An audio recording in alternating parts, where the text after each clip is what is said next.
Bouillacquet, Berlin, the New York art world. There was even money in it. He named the biggest advance I'd ever been offered, and my mind suddenly focused. But what to propose? The first pitch was an ironic memoir about my struggle with drugs. The joke being that I've never done any. Amazingly enough, this got accepted, and the first tranche of money arrived from New York. But when I sat down to write, the idea quickly fizzled. The joke was undermined by its own punchline, and the whole thing seemed disrespectful to the musicians, obviously legion, who really have struggled with drugs. Then I had a brilliant idea. The musty smell of old paper sends my pulse racing. Paperbacks are really my drug of choice. There's always one concealed somewhere about my baggy clothes. The thing I get high on is text from dead writers. So why not get them to recount my life story? Pastiche, after all, has always been a part of what I do as the musician Momus. I mock, I copy, I channel. It turned out to be great fun to make the book this way. I would sit down to write each day thinking, now what year have I got up to? What happened to me then? And who should cover it? As David Bowie once put it, who can I be now? And in a sense, the book wrote itself because I learned to listen to what these authors seemed to want to talk about.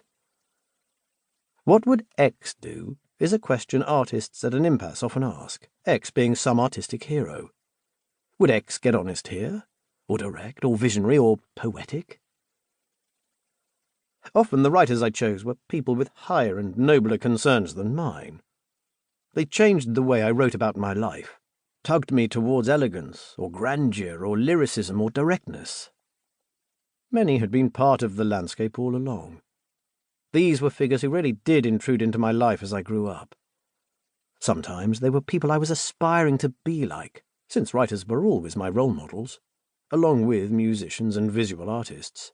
I know, dysfunctional, solitary, impoverished, vain, neglected, and self-harming.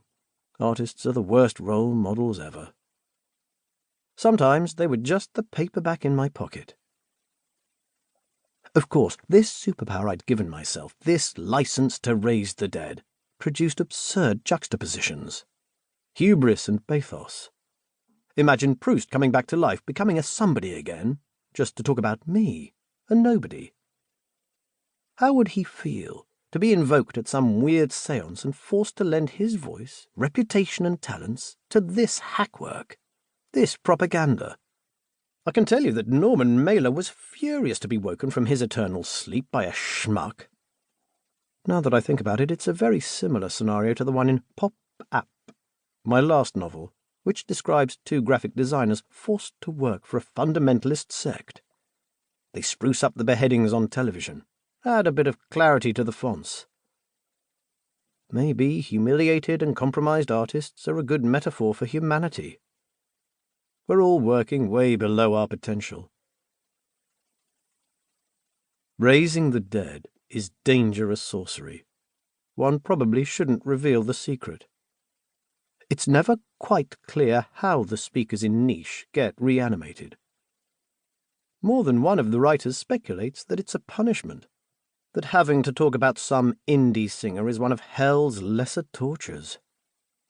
Each ghost gets just one chance to speak before being consigned back into oblivion.